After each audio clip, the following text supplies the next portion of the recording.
નમસ્કાર, હું Rinku Prajapati public India ન્યૂઝમાં આપનું સ્વાગત કરું છું। શરૂઆત કરીએ આજના સમાચારની। આણંદ નગરપાલિકાએ 3 દિવસમાં 11 મિલકતો સીલ કરી। આણંદ નગરપાલિકા દ્વારા ટેક્સના નાણાંના બાકીદારો સામે કડક કાર્યવાહી કરવામાં આવી છે। અવારનવાર નોટિસો આપવા છતાં પણ વેરો ભરપાઈ કરવામાં પાછી પાની કરતા 11 મિલકત ધારકો સામે કડક વલણ અપનાવી મિલકતોને સીલ કર્યા હતા। આણંદ નગરપાલિકા વિસ્તારમાં આવેલી વિવિધ મિલકત ધરાવતા મિલકત ધારકોના અંદાજે ₹14 કરોડની ટેક્સ વસૂલાત બાકી પડે છે। વેરા ભરપાઈ કરવા માટે પાલિકા તંત્ર દ્વારા અગાઉ અનેકવાર રાહત સાથે વિવિધ યોજનાઓને અમલમાં મૂકવામાં આવી હોવા છતાંય કેટલાક મિલકત ધારકો દ્વારા બાકી પડતા વેરા ભરવામાં આળસ દાખવવામાં આવી હતી, જેને લઈ પાલિકા તંત્ર દ્વારા 700થી વધુ મિલકત ધારકોને નોટિસ પાઠવવામાં આવી છે।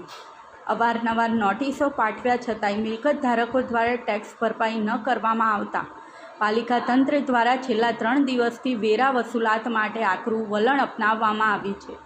અત્યાર સુધીમાં કુલ 11 મિલકતોને સીલ મારવામાં આવી છે। શુક્રવારે શહેરના જૂના રામજી મંદિર નજીક આવેલા શ્રીરામ પ્લાઝાની દુકાને સીલ કરવામાં આવી હતી, તેમજ ગામડીવડ વિસ્તારમાં આવેલા ક્રિષ્ના કોમ્પ્લેક્સની દુકાનોને પણ સીલ મારવામાં આવ્યું હતું।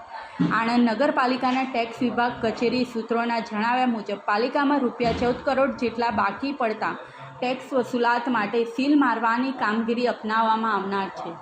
આ સાથે આજના સમાચારને સમાપ્ત કરીએ છીએ।